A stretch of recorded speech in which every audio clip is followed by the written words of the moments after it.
Hi everyone, welcome to our webinar today. The topic for today's webinar is expanding grid capacity with energy storage in Decorah, Iowa. This webinar is being presented by the DOE Energy Storage Technology Advancement Partnership. Before I pass this over to our large number of excellent guest speakers that we have on the line with us today, I'd like to go over a few quick housekeeping notes. All of our attendees are in listen-only mode. You have a couple of options to join the audio portion of the webinar. You can call in via telephone, or you can click on you can use the computer mic and speakers. If you'd like to minimize the webinar console so that you can view the presentation full screen, you might see a little orange arrow on the webinar console. You can click that to minimize it. You can also click on that to expand the webinar console. We encourage you to submit your questions and comments throughout the webinar by typing them into the questions box on the webinar console and hitting send. We will answer as many questions as we can. We're going to be saving some time following our presentations for a Q&A with the audience. So do type your questions in. We'll get to as many as we can. A final note, this webinar is being recorded. We will send you an email within about 48 hours with a link to the webinar slides and to the recording, and we'll also be posting all of those materials on our website at cisa.org/webinars. So with that, I would now like to pass it over to our moderator for today's webinar, Todd Olinsky-Paul. Todd is a Senior Project Director here at Clean Energy States Alliance, and he will be starting us off today. Todd?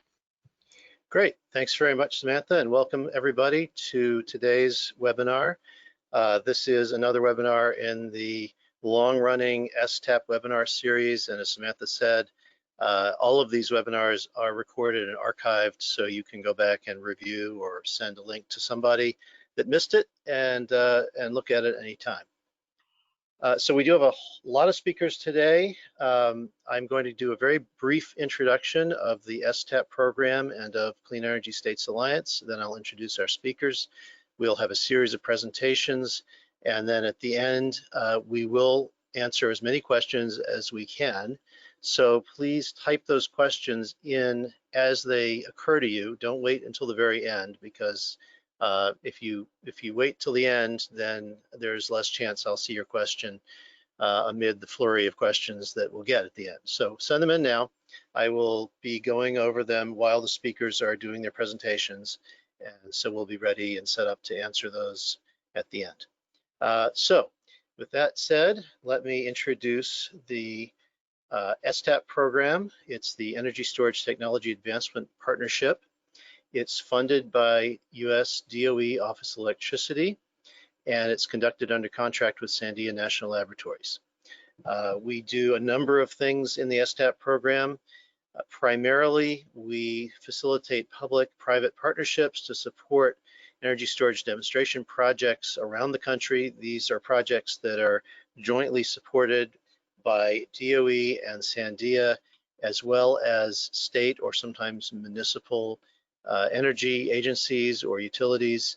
So we end up working with lots of state offices, lots of municipalities, lots of utilities, co-ops, and as you can see by the map, these projects are pretty widely distributed around the country, and there are additional projects being taken on constantly as the old ones are completed.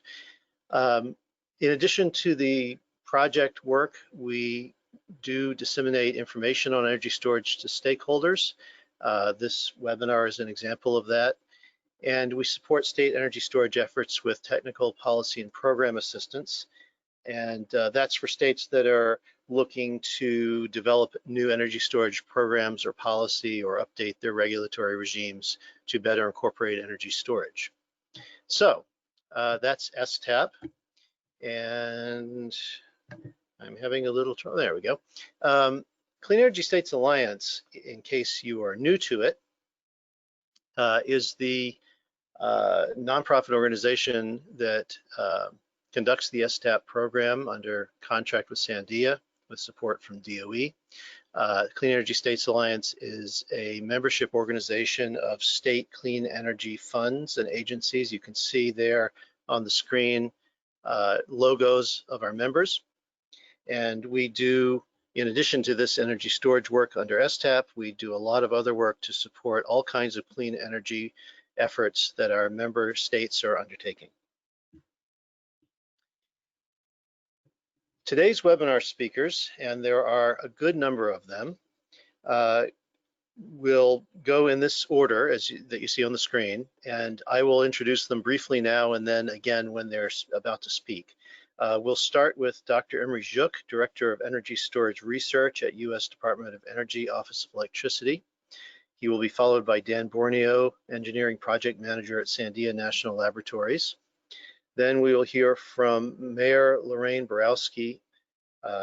Mayor Borowski is Mayor of Decorah, Iowa, where this project is being developed. We will hear from Brian Sellinger, Director at the Iowa Energy Office within the Iowa Economic Development Authority, which has done quite a bit to support this project. We will hear from Sarah Martz, Solutions Engineer at Alliant Energy. Alliant is the utility that is actually constructing and will be operating the project. We'll hear from Ann Kimber, Director at the Electric Power Research Center at Iowa State University, which is also engaged and working on this project from an analytic and academic perspective. And then we will take your questions. So without further ado, I will pass the microphone over to Dr. Juk from DOE Office of Electricity to do his introductory remarks. Hello, it's a pleasure to be here. And I am Imre Juk. I direct the Energy Storage Research Program at the Department of Energy in the Office of Electricity. And I'm going to make a few remarks about renewable generation and grid-scale energy storage. So why are we so concerned about energy storage? Well, the reason is because the grid has become a lot more complex in the last decade or so. It used to be that we had fossil fuel generation, and then we had transmission, and then you had the load. And as the load varied, the generation would follow it, and you would just burn a little bit more coal or less coal, or gas, as the case might be. Well, we now have an appreciable amount of renewable energy online generating energy. And for good reason, because we need to worry about the world warming up and the pollution and many other bad things. So we have not only fossil generation, we have wind, and we have solar photovoltaics. The load also has become more complex. People are beginning to have electric vehicles, which need to be plugged in. And there is a lot of on-site generation, like rooftop PV on many private houses, and on-site generation, generally PV at colleges and business campuses. So we need storage. I'll take you into a little bit of history now. Iowa actually was extremely forward-looking. Back in 2006, when almost nobody knew about storage, the Iowa Associated Municipal Utilities decided to install 200 megawatts of aquifer compressed air energy storage, together with 75 megawatts of wind and using off-peak power as well. This was very daring and very forward-looking. Aquifer compressed air means that you compress air deep down in an aquifer, water-bearing layer, and under very considerable pressure, and you can use that air to when you need power as part of the turbine. Well, we did a diligent search to find a good site for this. And we did indeed find a good site with a good aquifer. And we knew it was a good aquifer because in that sandstone, there were sizable amounts of gas storage as well. So if you can store gas, you should be able to store air. Well, unfortunately, when we got down to testing this aquifer more carefully, we found that it was unfortunately inadequate. Its porosity was not enough to substantially inject air into it and go on. Well, meanwhile, energy storage has become a resounding success. When we did this thing in Iowa, or tried to do this thing in Iowa, that's off the chart on the left side. Now we have, as you can see, substantial buildup over a gigawatt of storage in the US. And what is going to happen in the next 5 years or so is very, very considerable. So it's time for Iowa to get back into the game again and work on energy storage. And ours, of course, is not the only project, but we are very pleased to be working together with Alliant Energy and with the Iowa Economic Development Authority to launch this project here in Decorah, Illinois. The Iowa Economic Development Authority is putting in some money. We are putting in some money. The major part of the cost, however, will be borne by Alliant Energy themselves. The idea is to put in 2 megawatts of storage. That's about 2 megawatt hours of storage, little over an hour reserves. And that will allow installation of about 900 kW of extra PV. The point, of course, is that you can't just put photovoltaics or other renewables on the grid directly without expecting a certain amount of disturbances. A small amount is easy, but if the amount becomes large, then you need storage. So since there are already some 3.3 megawatts of installed renewables, both wind and solar on the grid, that's why we need storage. The lithium-ion batteries will be provided by Enelex, and you will get a lot more in the technical presentations later on. In the picture here on the left, the pleasant town of Decorah looks to me like a typical small Midwestern town. One that I'm fairly familiar with, a type that I'm fairly familiar with since I went to college in Lafayette, Indiana, and then lived in Wisconsin for a while. And I understand you are famous for having had the world's most humongous lobsters 400 million years ago, but they were man-sized then. And this is what the batteries are going to look like.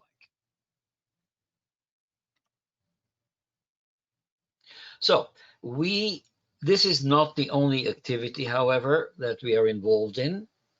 We are putting up a series of webinars, tutorials if you wish, together with the Iowa State University Electric Power Research Center in their MISO States Energy Storage Workshop Series. And that's going to be a series every other Friday.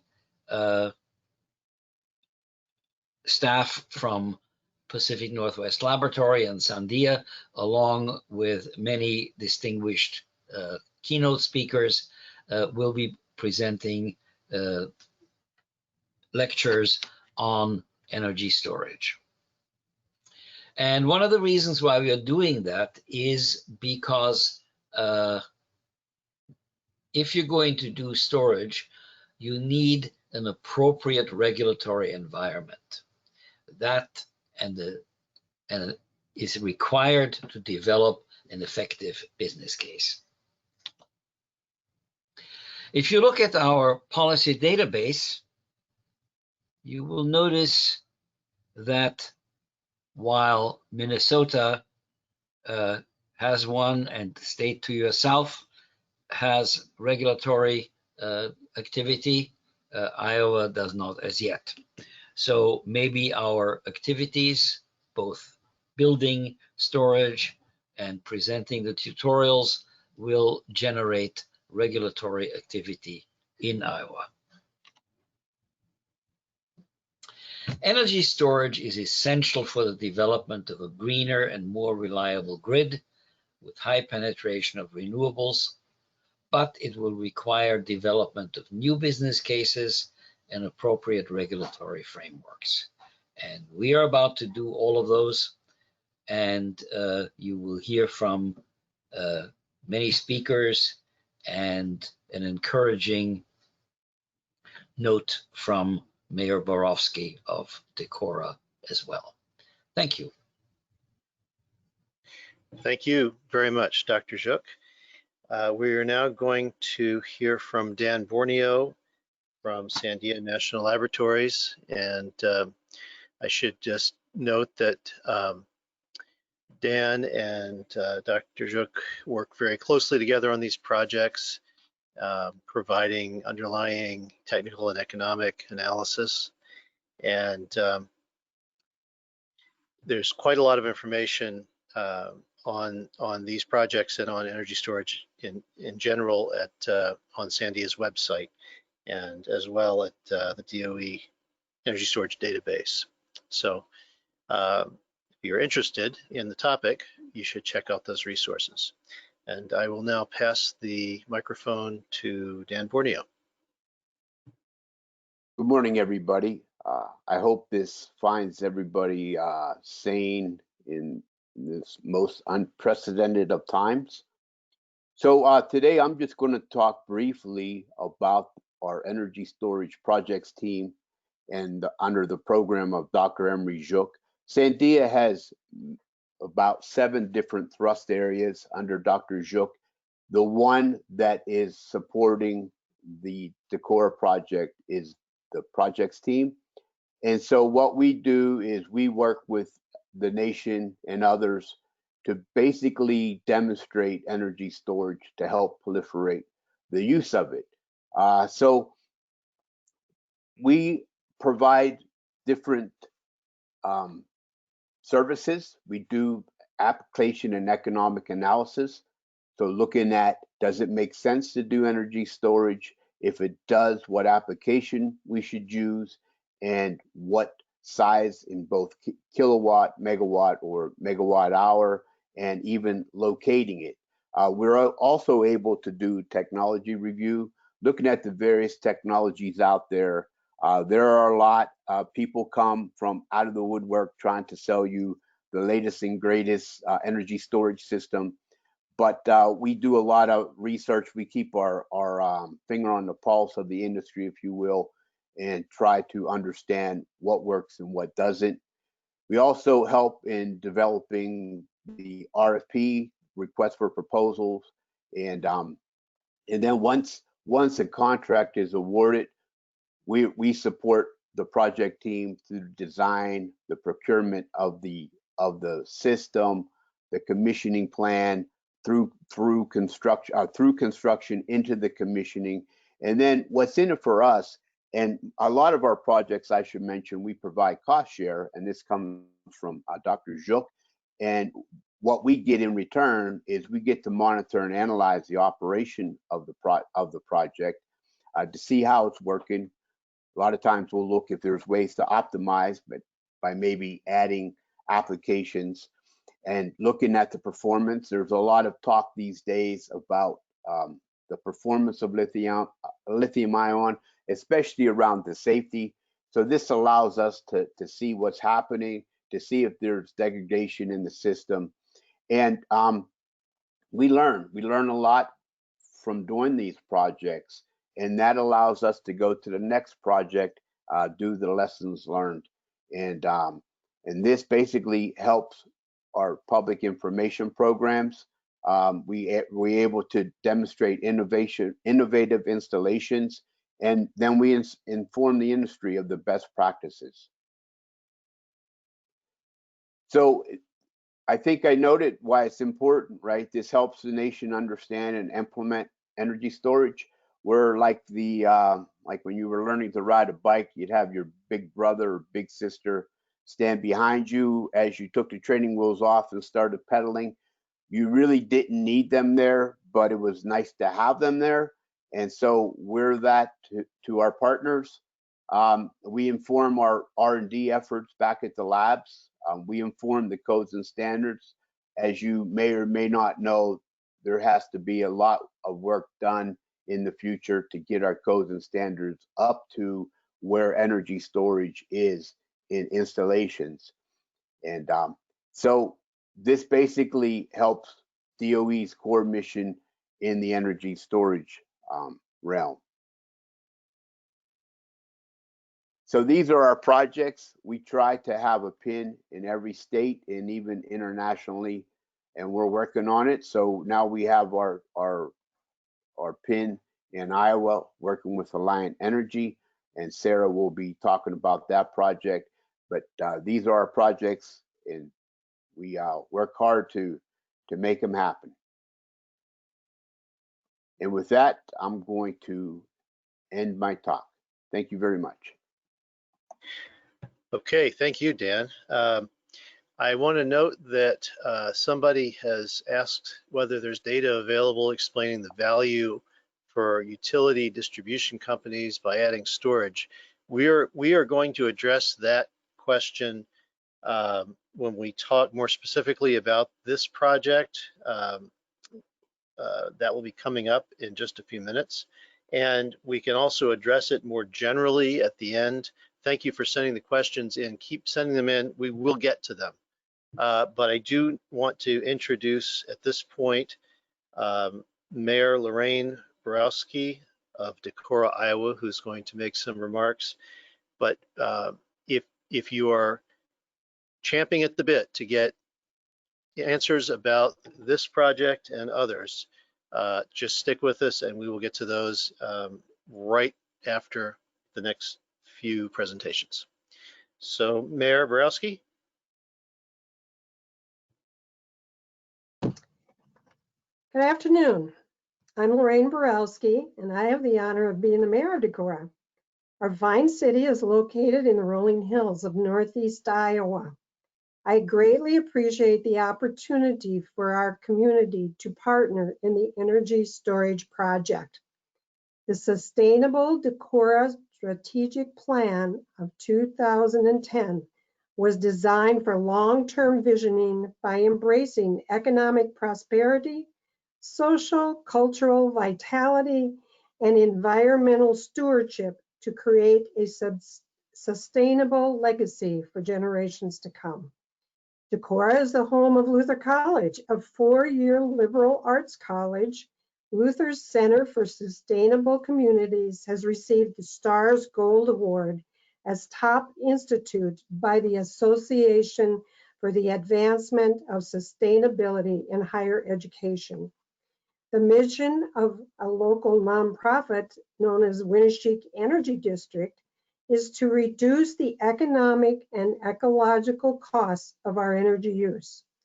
Over the course of 2019, the city's Sustainability Committee utilized a robust public input process to develop the vision statements and related actions found in the newly adopted 2020 Decorah Sustainability Plan.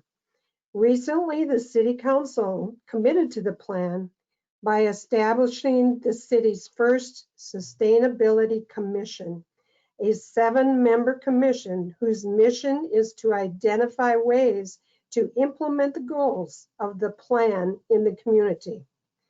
The new battery storage project will boost the capacity of the local electric grid, allowing for increased capacity for rooftop solar in our community. Currently, the Decorah grid does not have sufficient capacity to allow for the addition of this important renewable source. Solar projects are important to the residents in Decorah, with the community boasting as many new solar projects as anywhere else in Iowa. The battery project is expected not only to allow for increased solar integration, but also to produce distribution system investment savings. As mayor, I thank you for the opportunity to be included in the innovative battery storage solution project. On behalf of all our residents, we look forward to many more innovative and collaborative projects in the future. Thank you very much. And thank you, Mayor Borowski. I just want to say that I had the good fortune of being able to visit Decorah when we were having one of our early team meetings on the project, and it's a beautiful town. It is a beautiful town. I'm just sad you're not all here. Well, I'm sorry I can't be there right now, but hopefully okay. we'll all be able to travel again soon, and I'd love to come back. Thank So, you. yes, thank you very much. Now I would like to introduce Brian Sellinger, Director of the Energy Office in the Iowa Economic Development Authority. We've been working very closely with Brian, as have Sandia and DOE and Alliant and the other project partners. They are doing a lot to support energy storage in the state, and so I'm sure Brian will be happy to tell you about that, and I will now pass the microphone to him. Hello, everyone. Thanks, Todd, and thanks to the U.S. Department of Energy and CISA for hosting today's webinar. And I also appreciate you giving me this opportunity to be a panelist. What I plan to do in my moment to talk with everyone, I'll just lightly touch upon what it is our energy office is focused on, some of the work that we do. Most importantly, I'll touch on our energy storage activities, and speak to why we're so proud to be supportive project partners with this initiative in Decorah, Iowa. So as Todd had mentioned at the beginning, the Iowa Energy Office is a division of the Iowa Economic Development Authority. We manage a mix of supportive funding initiatives that are both state, federal, and utility funded, and that comes in the form of competitive grants and revolving loan funds. I highlighted and put in bold, I really emphasized our primary focus is those projects that have the energy economic benefit to our citizens and to our businesses throughout the state. And it's not just dollars and cents that we put into projects. We often will identify an area, technology, a certain energy topic that warrants more deeper discussion. It really deserves bringing in a diverse group of stakeholders and trying to have the conversation for how we can advance and further realize potential and opportunity. We've done this on numerous occasions, no more comprehensive than the Iowa Energy Plan, which we released at the end of 2016 with then Lieutenant, now current Governor Kim Reynolds. And subsequently, so many things have transpired from the energy plan and as a direct result, including the 2019, our Iowa Energy Storage Action Plan.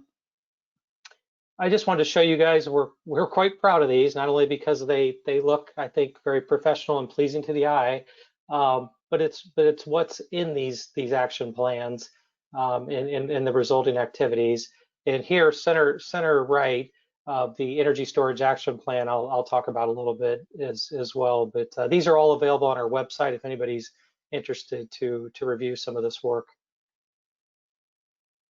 So just to touch on some of the activities we're doing in the energy storage space, really trying to advance energy storage in our state. Again, it started with the Iowa Energy Plan. One of the 7 key focus areas for the entire plan was to support technology-based R&D, with energy storage pilot projects being the emphasis. really that understanding of you have to walk before you run, and we have to have these pilot projects for lessons learned on both the technology, but the cost, et cetera. So we've done a lot in that storage pilot project space that I'll further speak to in a second. We also decided to pull together a committee of about 17 Iowans and also even somebody from MISO, so outside of our state, to talk about what is the potential for energy storage and what could Iowa be doing to realize that. We released that action plan in May of 2019, and I must say one of the key things that was noted by our committee was that we really need to do a deeper dive. We need an economic assessment that teases out that potential for energy storage in Iowa, has more lessons learned, maybe best practices from other areas of the country, and gives us recommendations how to proceed. We put out an RFP back in the fall of 2019, I believe, 2020. I'm getting my dates turned around here. But we ended up going with Synapse Energy Economics and Slipstream, and they are currently making good progress to produce this economic assessment for energy storage. We expect to have that final report done and released publicly in September. We'll make sure that CISA, the U.S. Department of Energy, folks like NASIO, we will share that report out. So if anybody wants to see, what that potential looks like in Iowa, and then we will begin to take that action, at least from our agency perspective, on some of those findings in that report. As I mentioned, pilot projects was a key focus.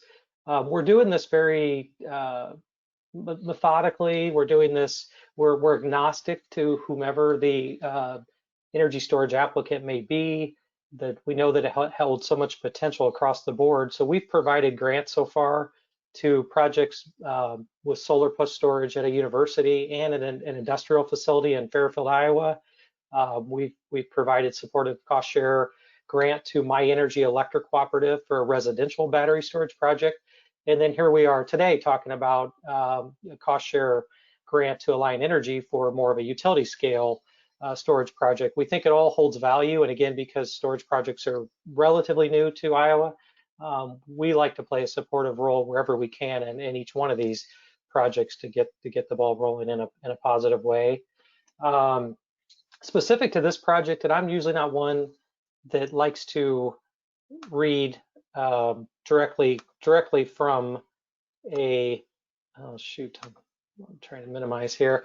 I can't really see what this thing I'm trying to minimize here. Hold on a second, folks.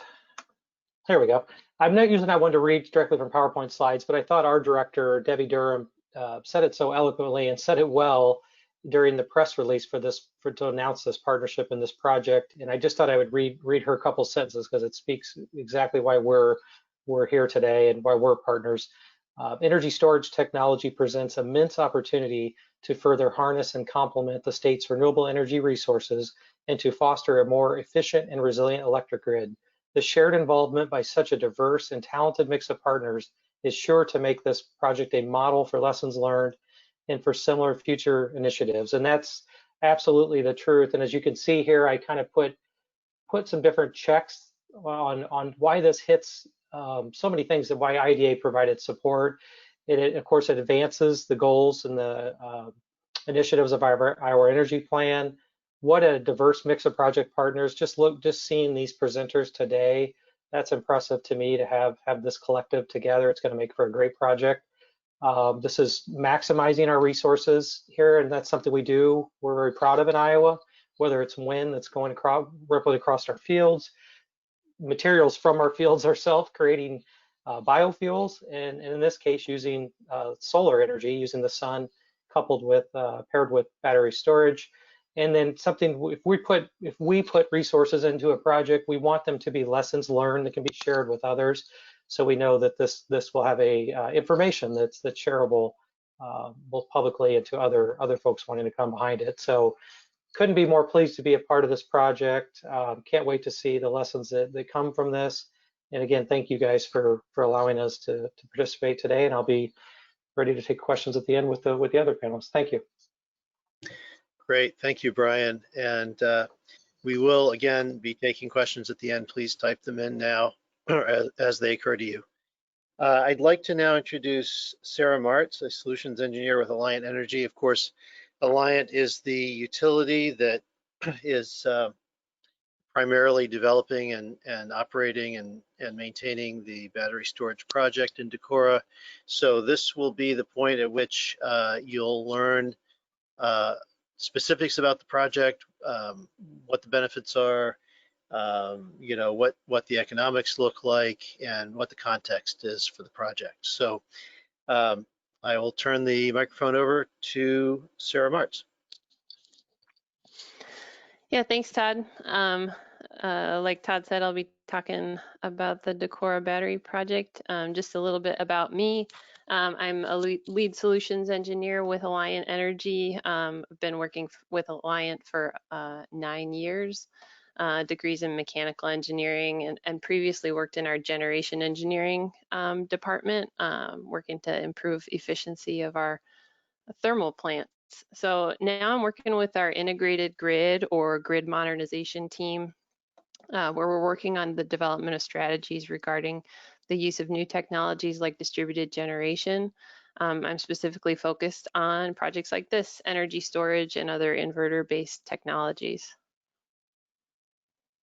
So today I'm gonna give you guys a brief intro to Alliant, talk a little bit about our partners in this project, why we looked to Decorah for this particular pilot, look at our use case, our objective of increasing hosting capacity and what that is, and then look at our project design and some of those specifics.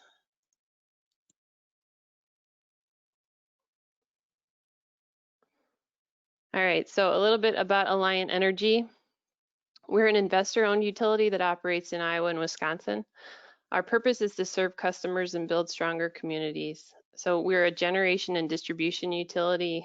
We proudly provide safe, reliable, and affordable service to 970,000 electric customers and 420,000 natural gas customers. The battery project is just one of several commitments we've taken on behalf of our customers to support a cleaner energy future. So in 2017, we put Iowa's largest solar garden in service in Dubuque.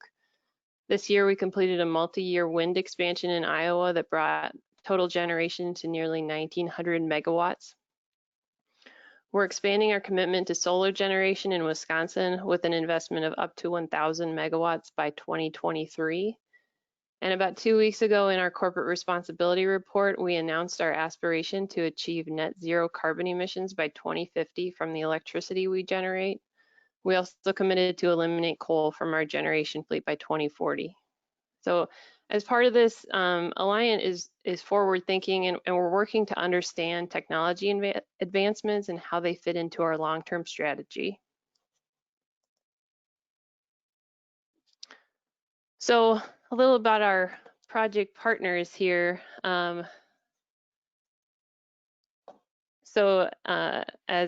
As the previous speakers have talked about, we're working with several partners. Department of Energy and Sandia National Labs, in addition to providing cost share funding, is also providing technical guidance and support. So members of Dan's team are sitting in on our project meetings and providing input and guidance to us, which is extremely helpful. The Iowa Economic Development Authority has been a supporter for since very early on in this project, which we really appreciate. They're also providing cost share to the project. Iowa State University with Ann Kimber and the EPRC is a research partner and has been working with us for quite a while as well. And we really appreciate, of course, the involvement and cooperation of the City of Decorah and Parks Department for helping us to find a good spot to place this battery. We determined some optimal locations and worked with them to find an area to lease some space.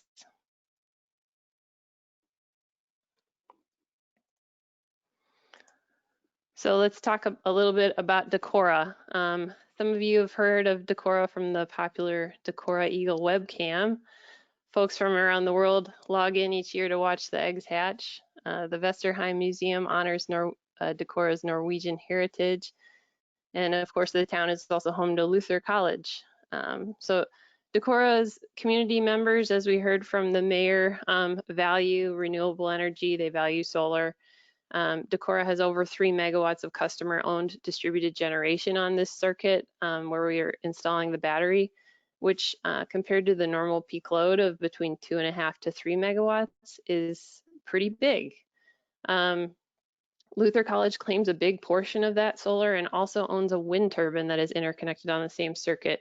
So this is a really interesting project where we're dealing with hosting capacity for not only solar, but also wind, distributed wind as well. So our distribution system planners and distribution engineers saw that with the continued adoption of solar in Decorah, we would hit a hosting capacity limit in a few years. So rather than waiting to reach that limit, we decided to pursue this pilot project and look at this a little bit proactively. So that limit to the DG we can put on the system is called hosting capacity. That means the amount of DG that the circuit can accommodate without encountering problems. So those problems can include power quality, like voltage, backflow, and other things. So talk a little bit about hosting capacity and the process for getting distributed generation interconnected. This is similar for a lot of utilities. So that process for a customer installing DG begins with an interconnect agreement or an interconnect application, sorry.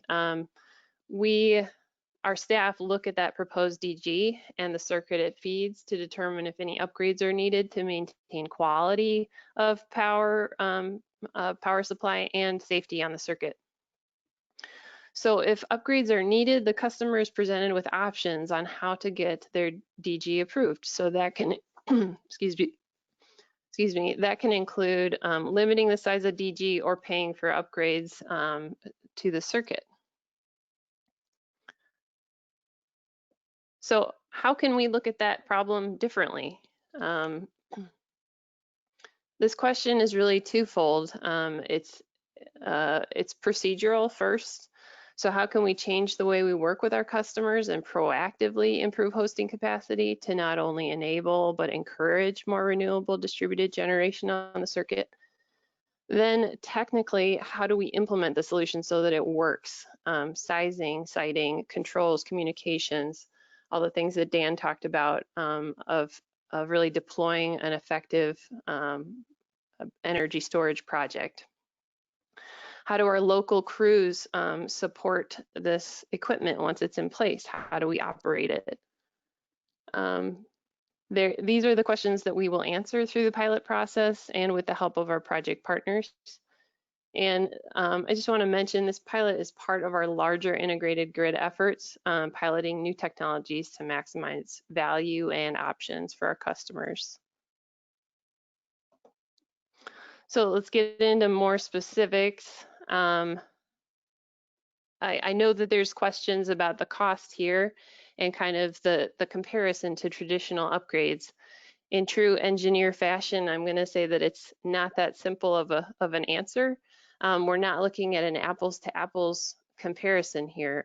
Traditional line and substation upgrades to improve hosting capacity on this particular circuit have a wide range of prices depending on where the DG would be proposed, how big it is, what type of DG it is. So as I said before, we're really trying to look at this in a different way. How do we holistically improve that hosting capacity with new and more advanced technologies? So at about 2.5 million, we predict the Decorah battery will allow more DG to be added at a lower total cost. So kind of a cost per kilowatt of improved hosting capacity. And I just want to add, and I think Imre mentioned this as well, the grid is becoming much more complex, and some of these hosting capacity issues cannot be solved by traditional line upgrades. Just the nature of distributed generation, it's creating new problems that those traditional line or substation upgrades cannot solve.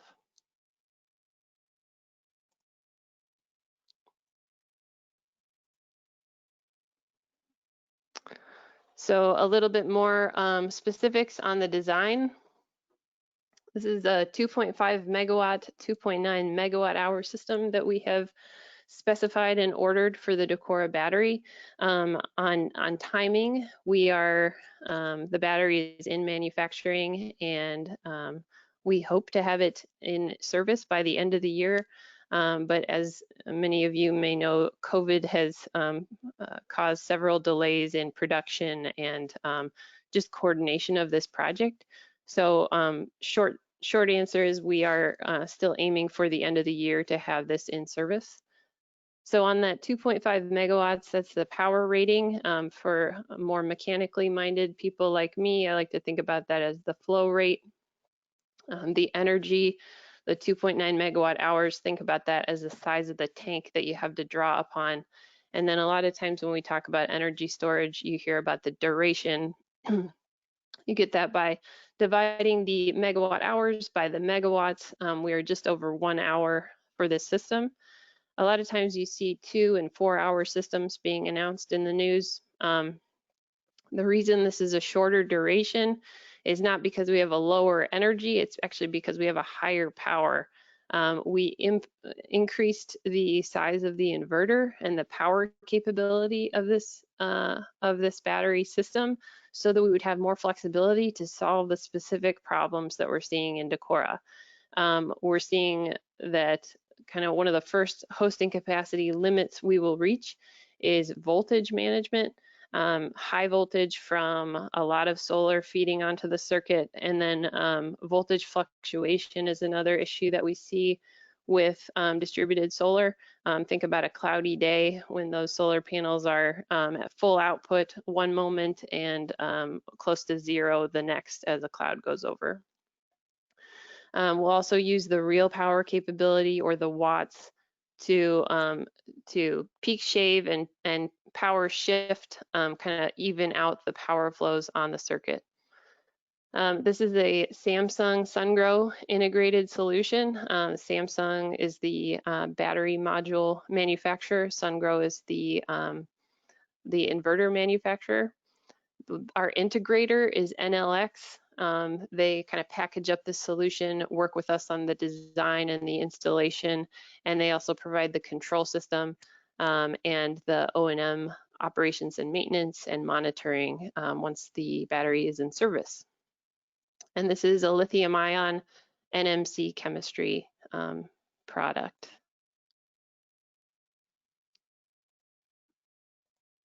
So just continuing along here, in terms of operation, I kind of touched on this, but to increase the hosting capacity and maximize the benefit of the DG on the circuit, the battery will manage voltage and real power flows on the circuit.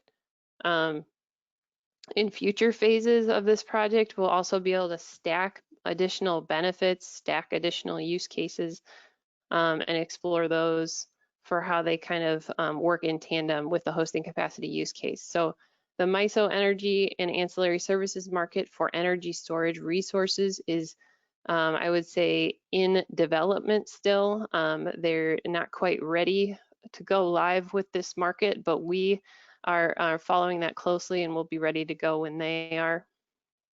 A load modifying resource or demand response is another use case we will plan to test out with this battery.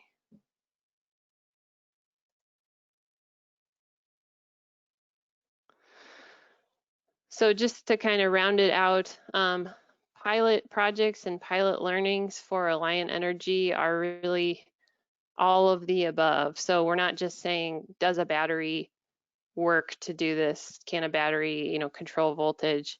We're looking at a holistic view of how the solution works in our system and for our customers.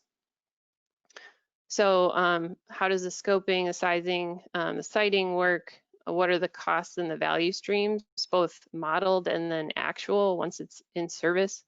We're working internally to complete the full engineering design, something we haven't done before with energy storage. So we're learning as we go. integrating this equipment with our standard utility equipment and even adding some equipment to our standards as we learn about all the requirements of these systems, the communications architecture, the control methods. Safety system designs is a huge one with lithium-ion batteries. We're working very closely with our project partners and with industry experts to make sure this system is safe and reliable.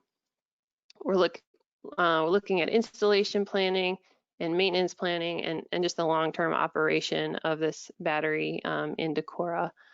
So we're really excited about this project, not only for the specific benefits to the Decorah community, but for the overall knowledge that we'll be able to apply to the rest of the communities we serve. And that's all I had today. Thank you. And thank you very much, Sarah, for a really nice overview of Alliant's work and this particular project. We are now going to turn to Ann Kimber, Director of Electric Power Research Center at Iowa State University, for some remarks on their interest and work in the area of energy storage. And then following that, we will take as many as we can of the many questions that we're receiving. And so stay tuned for that. Okay, Ann Kimber, you're up.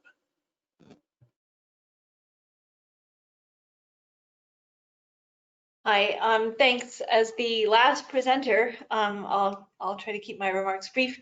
I'm going to talk today about our collaboration with Alliant on this Decorah project.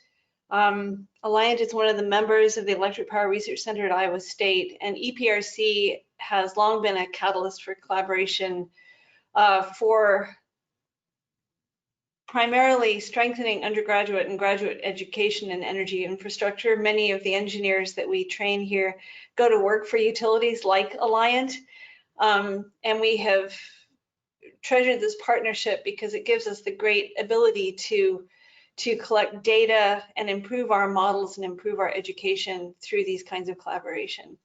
So the Electric Power Research Center studies power systems all the way from giant macrogrid overlays down to microgrid scale projects, and our research and education is driven to improve the reliability and security of the grid with more and more variable and distributed generation resources and more interesting and complex loads. So let's see if I can advance my slide. Okay. Oops. All right, so we have 9 industry members. We have 3 investor-owned utilities. We have 3 city-owned utilities, 2 generation and transmission power cooperatives, an RTO and MISO, and an independent transmission company that's quite large in the Midwest. So we have a variety of different kinds of utilities with different kinds of perspectives, and they all come together to jointly suggest research projects that they then collaborate with us on. Our power systems faculty are included here. I mention them and include their email addresses because the ones who've been around for a while are IEEE fellows. They're well regarded in their fields, and we have some new engineering faculty who are also doing great things and working with industry on a lot of projects. I'm going to mention Dr. Ajarapu, who's the first professor listed here. He is the one who has been working, I think, most closely with Alliant on many years of senior design projects for undergrads, but he has an enduring interest in voltage stability research that is now focusing on distribution voltage stability, and that's kind of perfect for this project. We have many energy storage initiatives at Iowa State. Several of them are materials driven. Iowa State is also, our campus is home to the Ames Laboratory and the Critical Materials Institute of DOE. And so we have strong collaborations between our material sciences department and those institutes. So several other projects listed here are materials projects. But we also have other interesting projects, including a mobile microgrid that I'm getting ready to actually test next week. That's being developed for the Iowa Army National Guard as a resiliency off-grid energy source. We have energy storage and renewable fuels.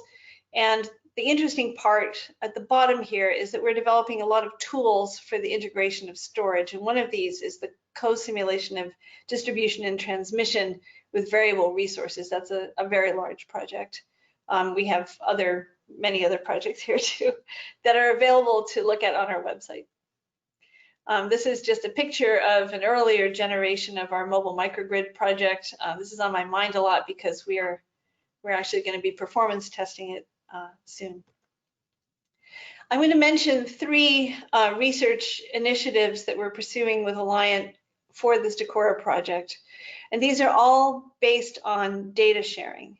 So as some of you on the call may know, that for universities to get actual operating data from utility systems is kind of the best thing that we can get.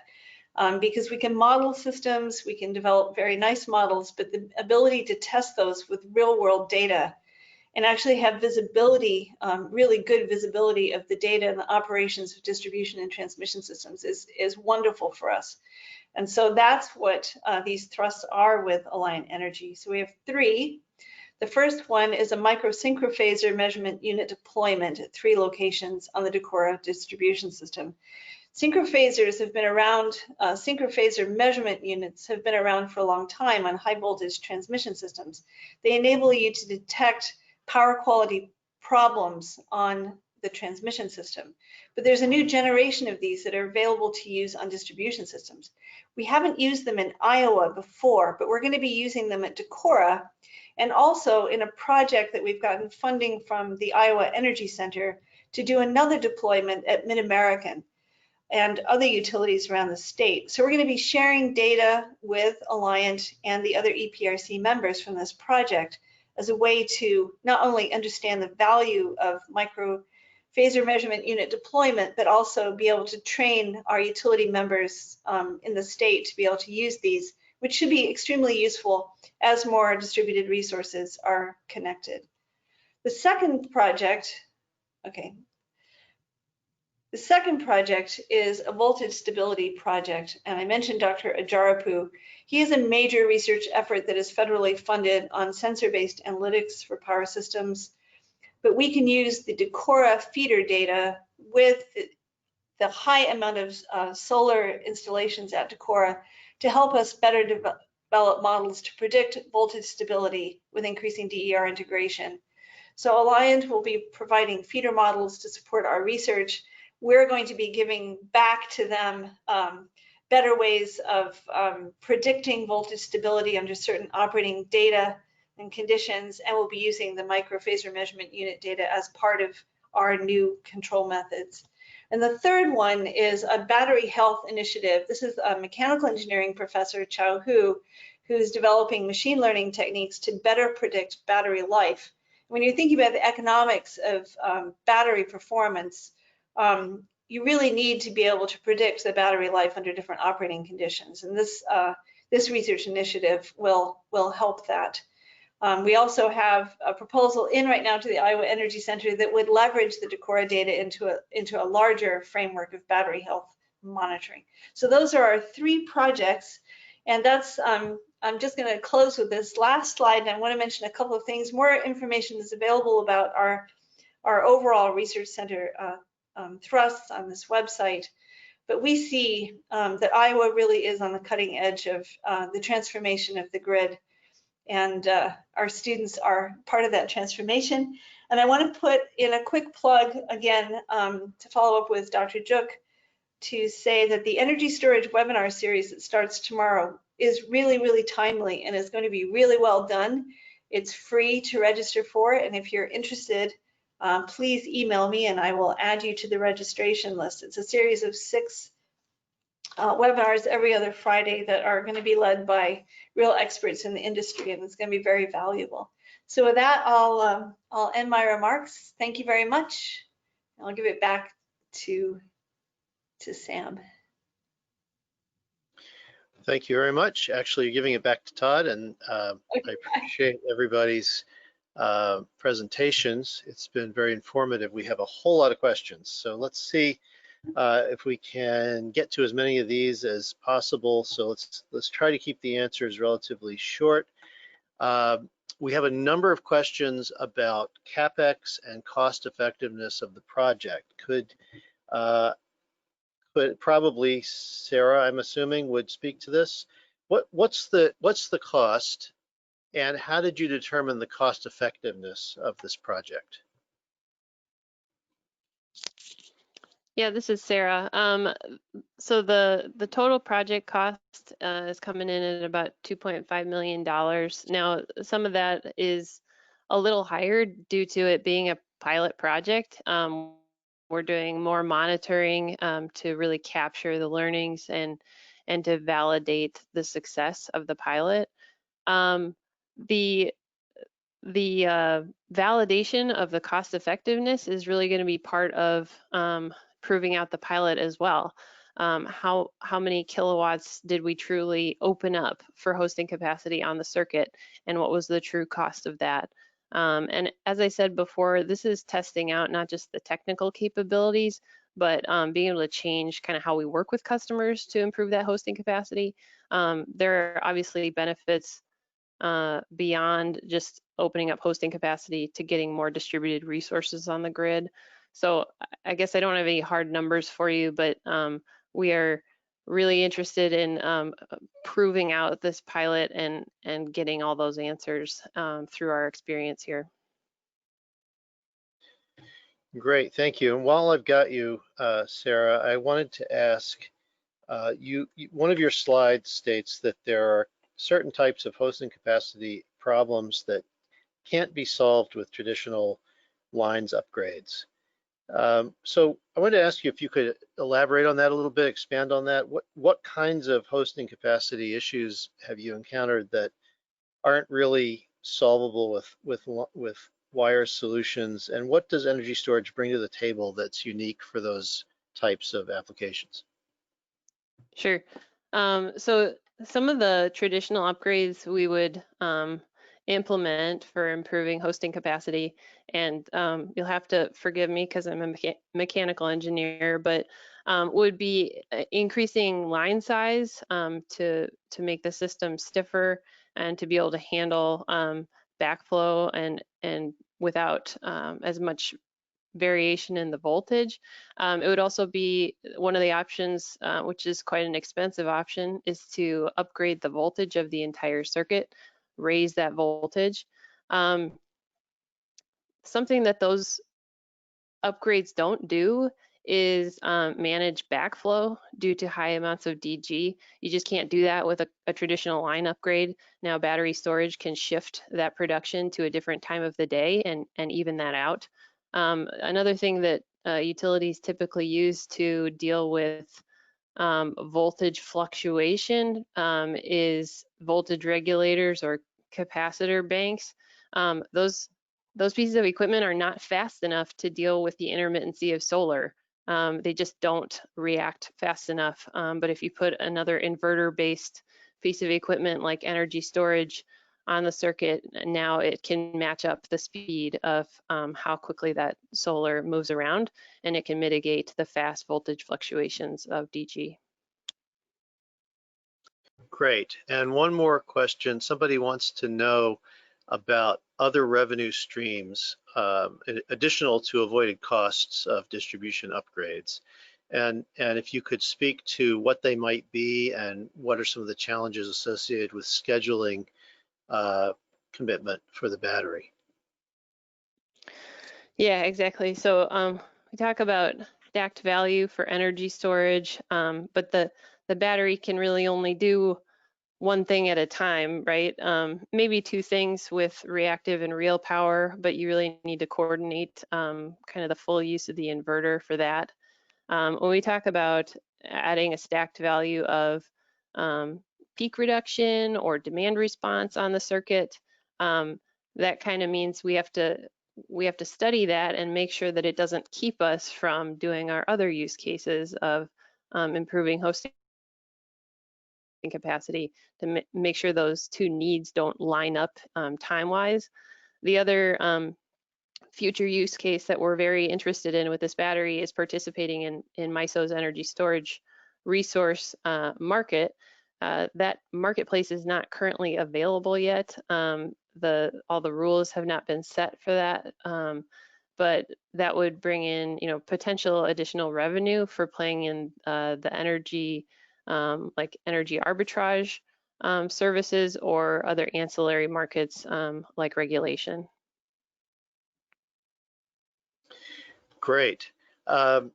Samantha, I'm going to continue with questions, but could you put up the URL for the webinar archive? I've had a couple people ask where they can go to get the slides, and if we could put that on the screen and give people a chance to write that down or take a screenshot, that would be great.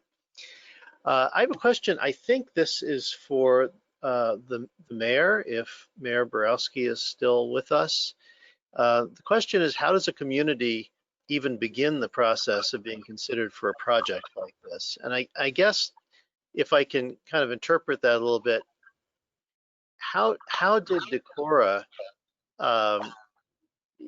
sort of approach this kind of a project from the perspective of the community? I know we've heard a lot about the perspective of the utility and its desire to increase hosting capacity and so forth, but from the community's perspective, how do you approach a sort of cutting edge technology project such as this one? I feel like the Decorah community has had a strong history of exploring such endeavors in the past. Luther College has been a real leader for not only their college, the college itself, but also for the city of Decorah.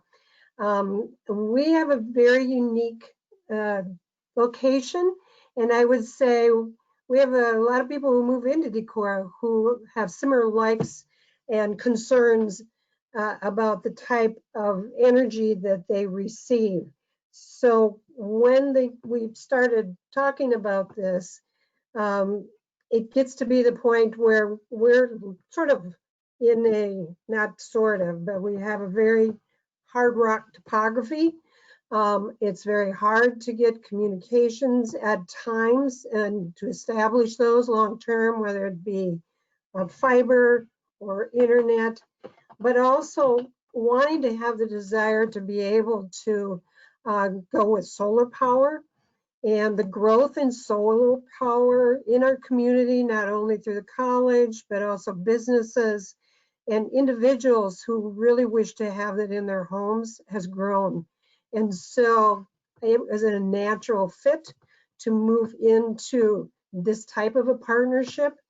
We attempt to take advantage of partnerships in broad base of areas that we operate as far as the city is concerned. And we were really excited about this potential because of what it can do for not only our businesses, our government, but also for our individuals.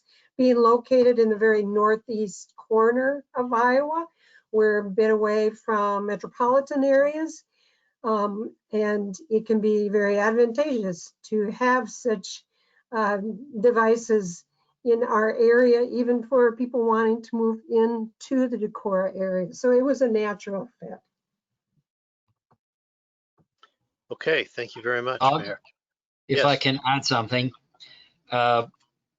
we work with a lot of communities. In fact, my favorite partners are municipalities, rural electric co-ops, even tribal entities.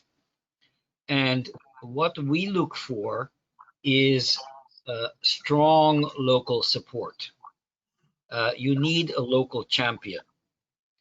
For example, in Alaska, city of Cordova, the mayor is also the head of the utility, and he has been a very strong advocate. And by having such people work with you, you can be assured that it's not just a group of people who want to get a grant and then something will happen, but nothing will ever be built. So you want to get people who are committed and willing to stick with the whole thing and make it work.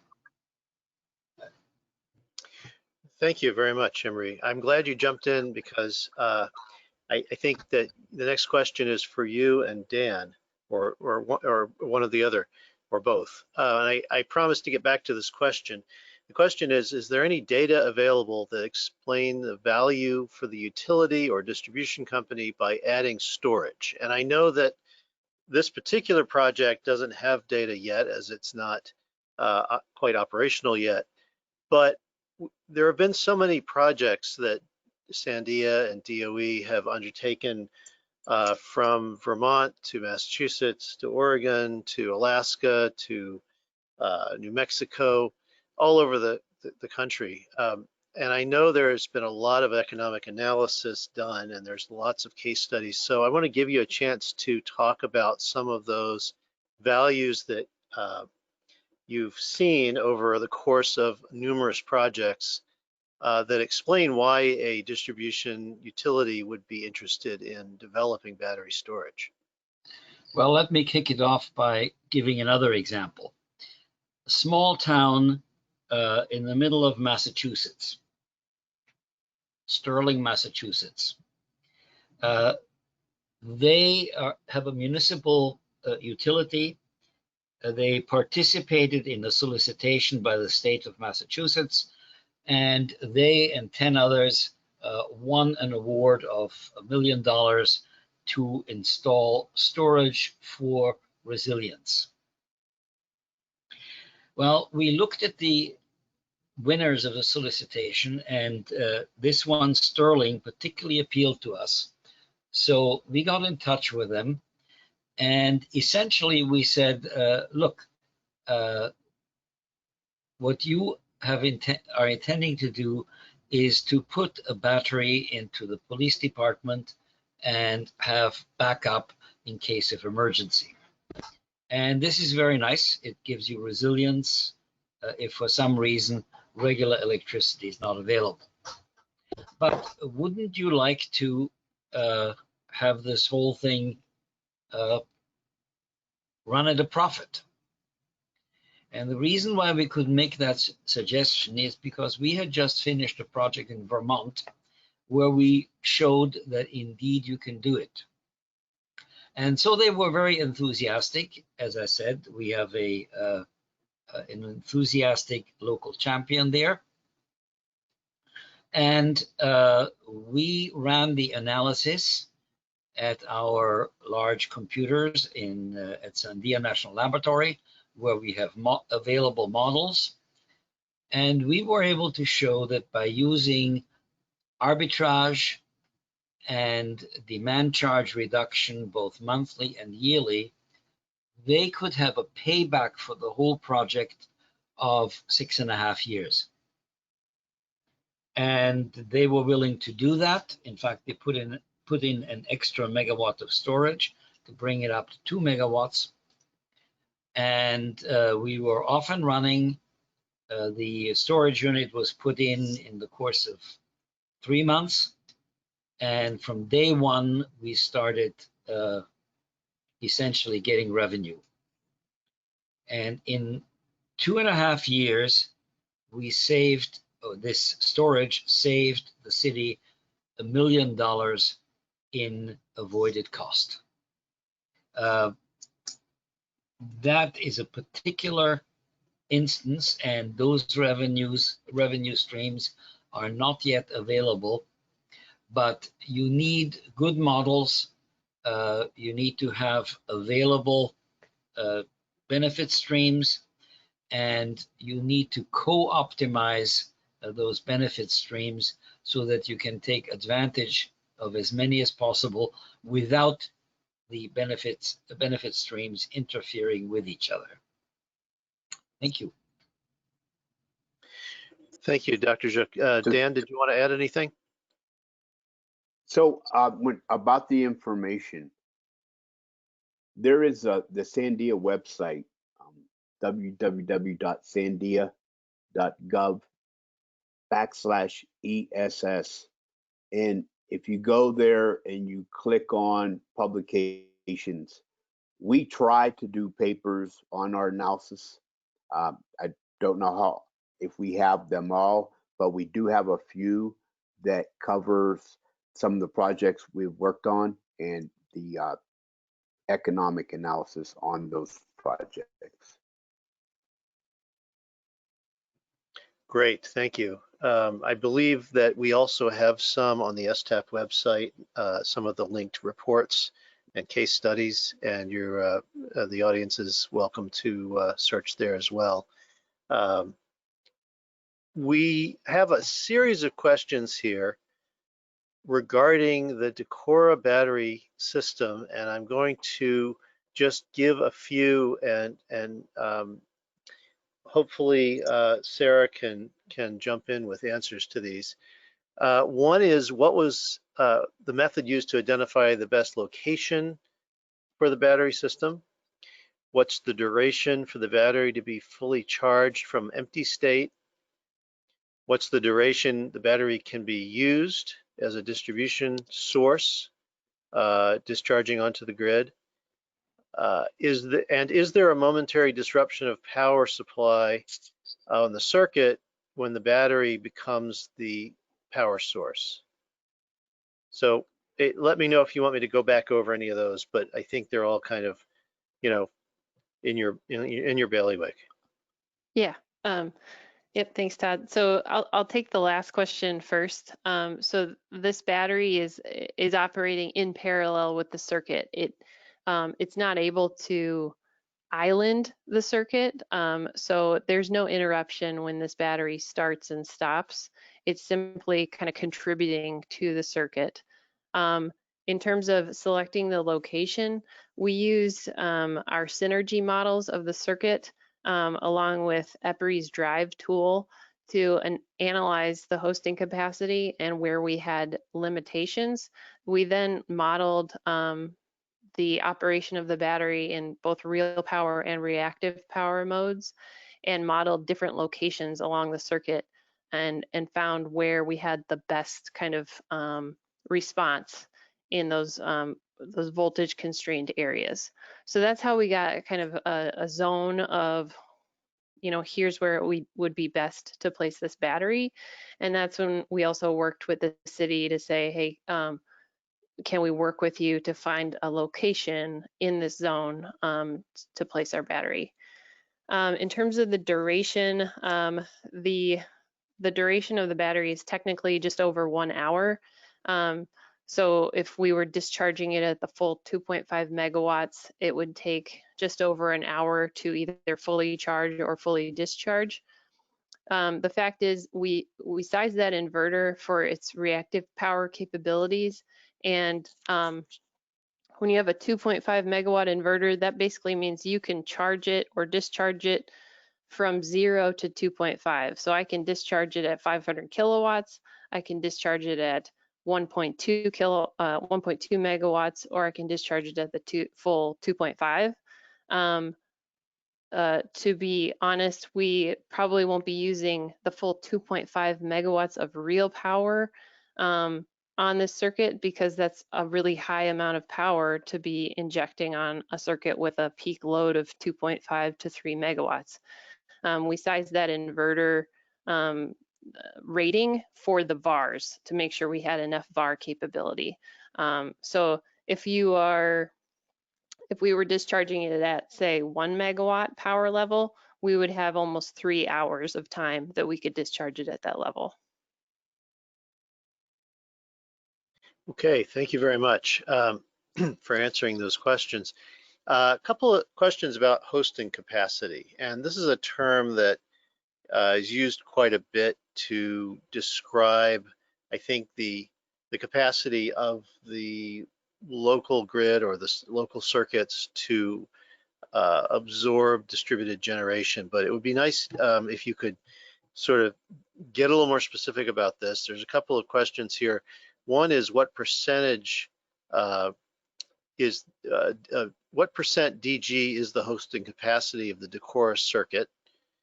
I guess what they're trying to ask is I'm not sure what they're trying to ask actually. What percent DG is the hosting capacity the Decorah circuit. I guess maybe they're trying to find out what percentage of the hosting capacity is currently sort of fully subscribed.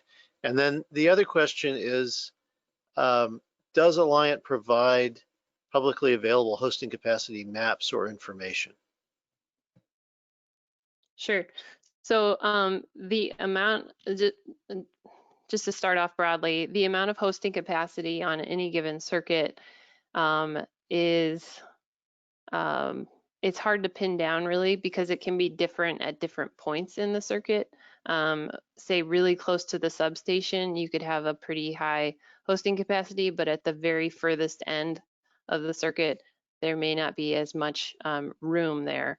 So I will say that we are really close to our limit in hosting capacity on this particular circuit.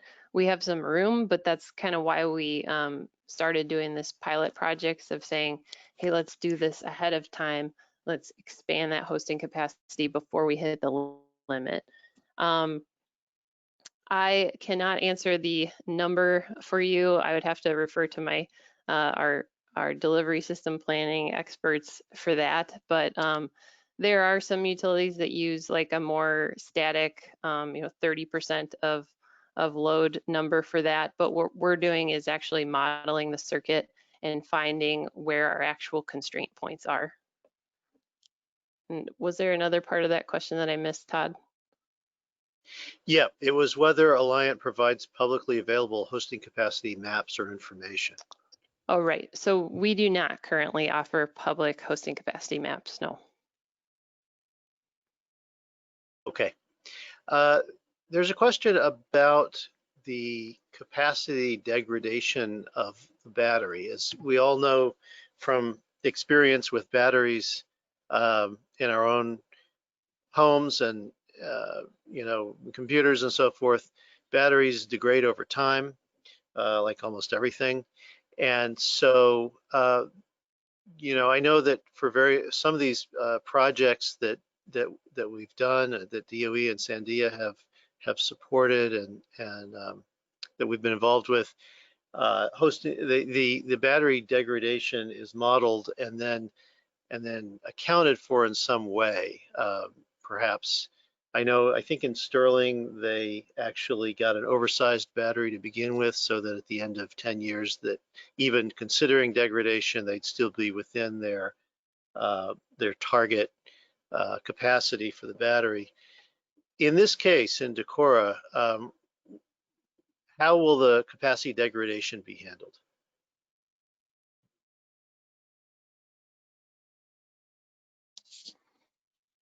Yes, this is Sarah again. Agreed. So the capacity degradation depends heavily on the services that you use the battery for.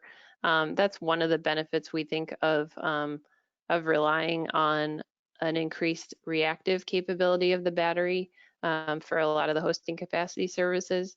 When you use reactive power, you're not actually using the kilowatt hours of the battery, and you're not causing a whole lot of degradation in the battery. That said, I kind of mentioned we have future use cases here, so we haven't pinned down, hey, we're going to do this many cycles per year and this type of services because it'll change as we kind of cycle through different use case investigations. But as Ann Kimber mentioned, we will be working with Iowa State on some degradation modeling and providing data for them as well.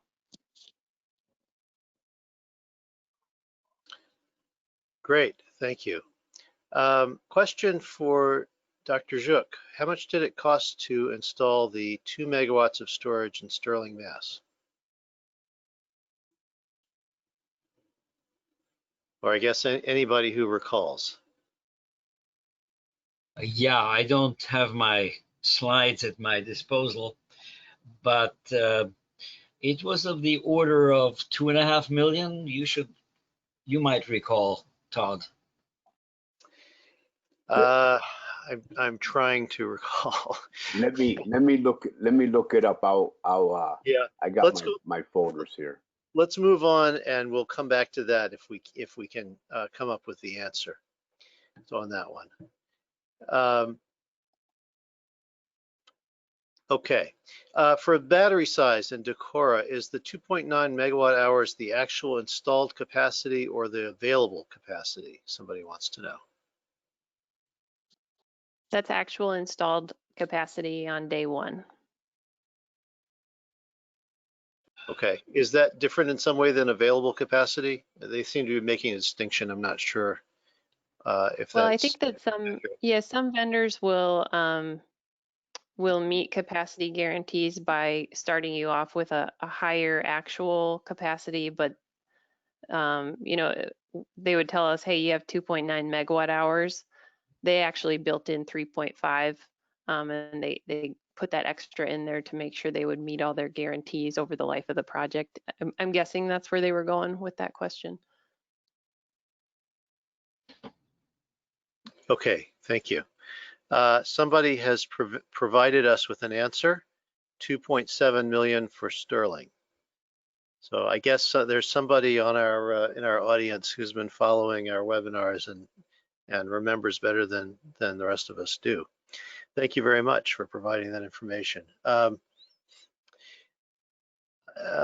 Somebody else has asked if we could again show the website for the webinar series that starts tomorrow. So Samantha, if you could put that up. And Imre, if you could just again repeat that information on that series, because we have a couple of questions about it, people who want to know how to sign up. Yeah, Todd, this is Samantha. I don't have that link, so if Emery could tell us what the link is. I believe that was on one of Emery's slides. Oh, let me see. Hold on. Well, basically what you have to do is you have to register by sending Ann Kimber an email, and I've given the email on my slide. Right. Okay, very good. I just wanted to mention that several of you have been emailing me already, so I'm compiling a list. Thank you for your interest. This is really great. So yeah, just email me at akimber@iastate.edu. Okay, Can you very say that good. slowly? A Kimber, so it's AKIMBER at iastate.edu. Ah, there we go, and it's on the screen now. So if you have a pen or you can take a screenshot, there's the address.